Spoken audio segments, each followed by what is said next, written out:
ሰላም እንዴት ናችሁ? የተከበራችሁ የዩቲዩብ ቻናል ቤተሰቦች፣ ይህ ኤዱኬሽናል ኤንድ ቴክኖሎጂካል ኮንቴንቶቹን እየሰራው የማስቀምጥበት ዩቲዩብ ቻናል ነው። እኔ መምህር ጌታሁን ሶርሳ ነኝ ከወላይታ ሶዶ ዩኒቨርሲቲ። በዚህ ቪዲዮ የማኔጅመንት ኤግዚት ኤግዛም ጥያቄዎቹን ለእናንተ ጠቃሚ በሚሆን መልክ ክሊርሊ እንዴት መሰራት እንዳለባቸው ለዛውም በቀላሉ ደግሞ እንዴት መስራት እንዳለባችሁ የሚያሳይ ቪዲዮ ይዤላችሁ መጥቻለሁ። ቪዲዮውን እስከ መጨረሻ እንድትከታተሉ ዳለኝ ለጓደኞቻችሁም ሼር እንድታደርጉ ሲጀምሩ ደግሞ ላይክ አድርጋችሁ እንድትጀምሩና ለዩቲዩብ ቻናሌም አዲስ ከሆናችሁ ሰብስክራይብ በማድረግ ቤተሰብ እንድትሆኑ ጋብዛለሁ።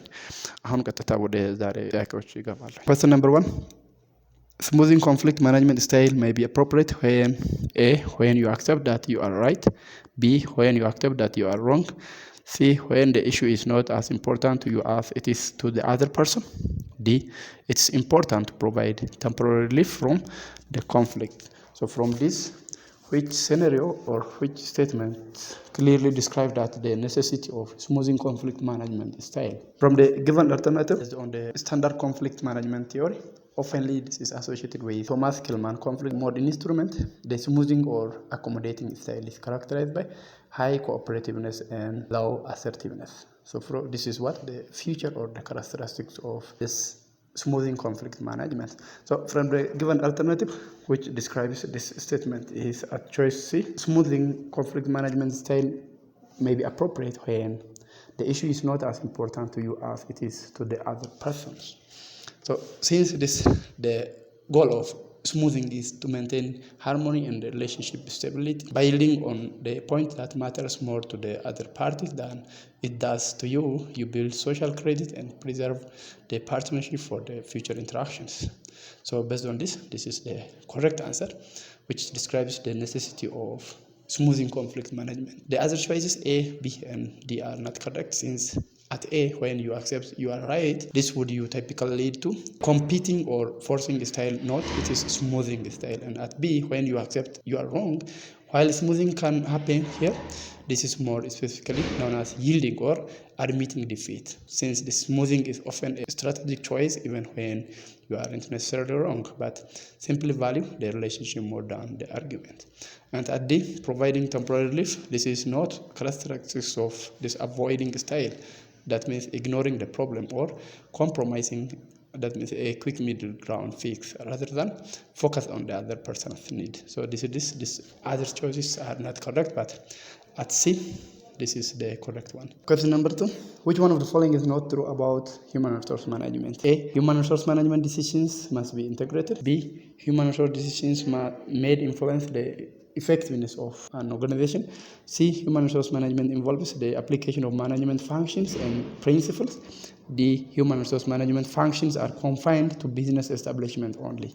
From this, which one is not true about human resource management? So from the given alternative, the statement at D is not true or not correct about human resource management, since this human resource management functions are not confined to business establishment only. But in D, the statement said that human resource functions are confined to business establishment only. This is wrong. At A, human resource decision must be integrated. This is correct one, since this human resource decision must be integrated, as this strategic human resource requires that human resource policies like recruitment, training, and compensations are integrated with each other and aligned with the overall organizational structure. So at B, human resource management decisions made influence the effectiveness of an organization. This is true, since this effective human resource practices directly impact employees' productivity, morale, and retention, which in turn determines how well an organization meets its goal. At C,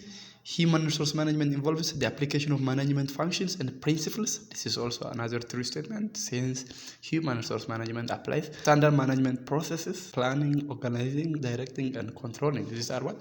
The standard management processes, and especially to the human asset of an organization. At D, human resource management functions are confined to business establishment only. This is false statement, since human resource management is a universal. It is a universal rather than applicable for one category only. It is necessarily in non-profit, government agencies, educational institutions, and healthcare organizations, anywhere people work together towards a common goal.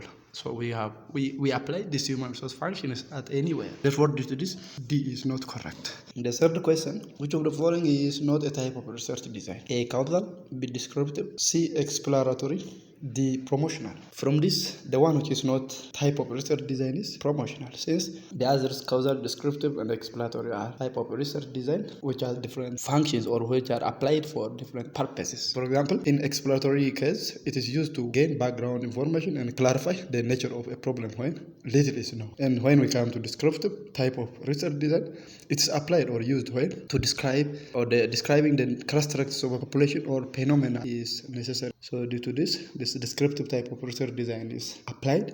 And in causal case, it is used to determine cause and effect relationship. Therefore, these are three types of research design. But in case of this promotional, this is a marketing activity intended to increase sales or awareness. It is not a scientific framework for conducting research. So this is not the type of research design. Therefore, D is the correct answer. The next question, number 4. The time needed to complete a final examination in a particular college course is normally distributed with a mean of 80 minutes and a standard deviation of 10 minutes. What is the probability that a student will complete the exam in more than 60 minutes but less than 75 minutes? A. 0.2857, B. 0.0228, C. 0.3313, D. 0.3085. So here, this needs some analysis. Therefore, we have given that the mean, the standard deviation, the upper and lower limits. So by using this, we are asked to calculate the probability that a student will complete the exam in the given time duration or in time limit.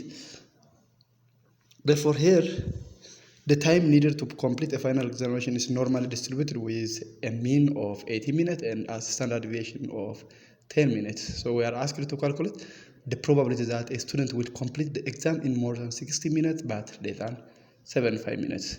Therefore, from the given alternate, which one is the correct answer, we have to answer this by calculating the value.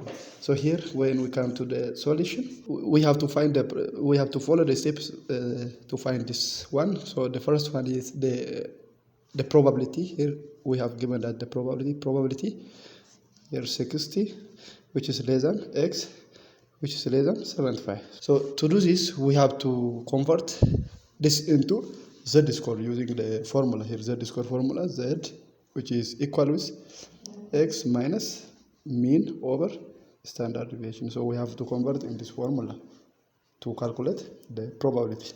Therefore, at lower part here, we have lower bound and upper bound. At lower part, we have given that x, this means x, which is equals to 60. X is equals to 60. And at this, we have z value, or z1, which is 60 minus this mu part is 80, which is mean given, and this is 10. Then when we calculate this value, we get around minus 2. So this is z1. At 2, we have upper bound. So at upper bound means x is equals to 75. So z2, which is equals to 75 minus 80 over 10, which is around minus 0.5. So these are z1 and z2 values. And at 3, thirdly, we have to find the area. We have to find the area from normal distributed table or standard normal distribution table. That means here we have p, which is p of z less than, which is less than minus 0.5. At this point, the value from the standard distribution table becomes approximately 0.3085. And at p, secondly, at p or p of z, which is minus 2, is approximately 0.022. And at c, or thirdly, p of here minus 2, which is less than z, which is less than minus 5. The value on the table is approximately 0.385 minus 0.0228. So when we take the value or the difference between these numbers. That means the probability is equals to, or the probability of completing the exam within this interval is 0.3085 minus 0.0228, which is 0.2857. So this is the probability, that means in percent 28.57%. Therefore, in conclusion, the probability of completing the exam within this interval within 60 and 75 is this 28.57%. Therefore, this is the correct answer from the given alternative. Next question: what are the challenges faced by human resource management? A. Technological changes, workforce diversity and globalization. B. Career planning, productivity and recruitment. C. Downsizing and voluntary retirement. D. Compensation management and incentive system. So from this, what are the challenges faced by this human resource management? Therefore, this is the correct answer is technological change, workforce diversity and globalization. This is the correct answer. The external challenges, we have external and internal challenges in this human resource management. From this external challenges within this human resource management must constantly adapt to external shifts like rapid technological advancements, managing diverse workforce, and the complexities of operating in a global market. And internally, here, these options like recruitment, compensation management, and career planning are standard human resource functions, not necessarily the external ones. Therefore, this is the first, or the correct answer from the given alternative is A. Technological changes, workforce diversity and globalization are the challenges faced by human resource management. So A is the correct answer. The next one: a bond trading above its face value indicates that A. the coupon rate exceeds the market interest rate. B. the bond price interest only at maturity. C. the bond is nearing its maturity date. D. the bond has a floating interest rate. So from the given alternative, the correct one is the coupon rate exceeds the market interest value. This is the correct answer from the given alternatives, since the bond price is determined by the relationship between its fixed coupon rate and the prevailing market interest rate. Therefore, this A is the correct answer. This is the video that I have in this part, and I will come with another video on different exam questions. Thank you for watching this until the end, and don't forget to switch on bell button to receive updates or new videos uploaded and published on my channel. Thank you for watching this.